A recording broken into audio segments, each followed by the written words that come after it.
Amos அதிகாரம் 9. ஆண்டவரின் தீர்ப்புகள்.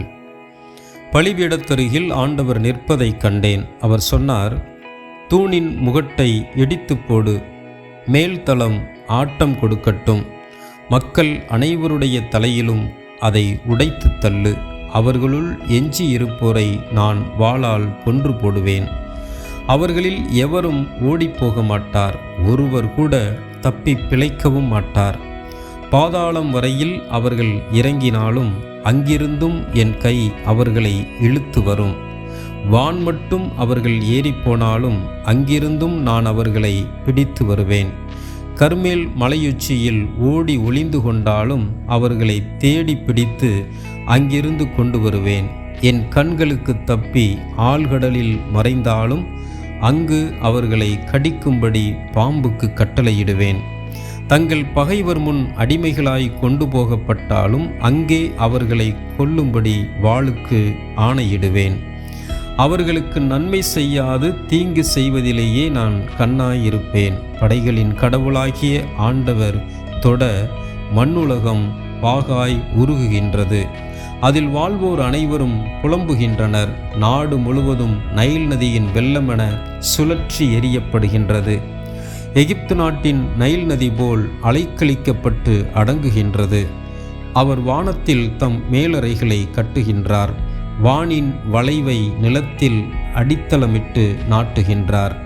கடல்களின் நீரை முகந்தெடுத்து நிலத்தின் மேல் பொழிகின்றார். ஆண்டவர் என்பது அவரது பெயராம். இஸ்ரேலுக்கு தனிச்சலுகை இல்லை. இஸ்ரேல் மக்களே, நீங்கள் எனக்கு எத்தியோப்பியரை போன்றவர்கள்தானே. இஸ்ரேல் மக்களை எகிப்து நாட்டினின்றும், பெலிஸ்தியரை கப்தோரிலிருந்தும், சிரியரை கீரிலிருந்தும் நான் அழைத்து வரவில்லையா என்கிறார் ஆண்டவர். தலைவராகிய ஆண்டவர் கண்கள் பாவம் செய்யும் அரசை உற்று பார்க்கின்றன. மண்ணுலகில் இராதபடி அதை நான் அழித்து விடுவேன். ஆயினும் யாக்கோப்பின் வீட்டாரை நான் முற்றிலும் அழிக்க மாட்டேன் என்கிறார் ஆண்டவர். நான் ஆணை பிறப்பிப்பேன். எல்லா மக்களினங்கள் நடுவிலும் இஸ்ரேல் வீட்டாரை சல்லடையில் தானியத்தை சலிப்பது போல சலிக்கப் போகின்றேன். ஆயினும் கோதுமை மணி ஒன்றும் தரையில் விழாது. தீமை எங்களை அணுகாது, எங்கள் மேல் வராது என்று என் மக்களுள் எந்த பாவிகள் கூறுகின்றார்களோ அவர்கள் அனைவரும் வாளால் மடிவார்கள்.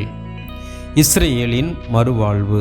அந்நாள்களில் விழுந்து கிடக்கும் தாவீதின் கூடாரத்தை மீண்டும் உயர்த்துவேன். அதில் உள்ள கிழிசல்களை பழுது பார்த்து சிதைந்தவற்றை சீர்படுத்தி பண்டை நாளில் இருந்தது போல் மீண்டும் கட்டி எழுப்புவேன்.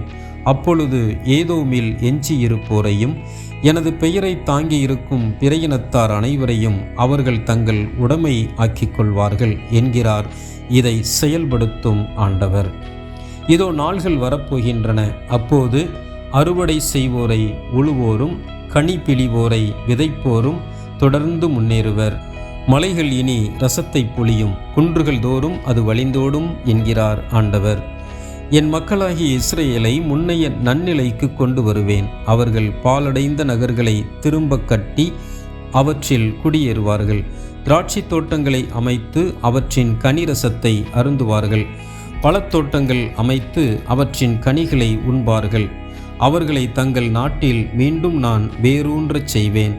நான் அவர்களுக்கு அளித்திருக்கும் நாட்டிலிருந்து இனி ஒருபோதும் அவர்கள் பிடுங்கப்பட மாட்டார்கள் என்கிறார் உங்கள் கடவுளாகிய ஆண்டவர்.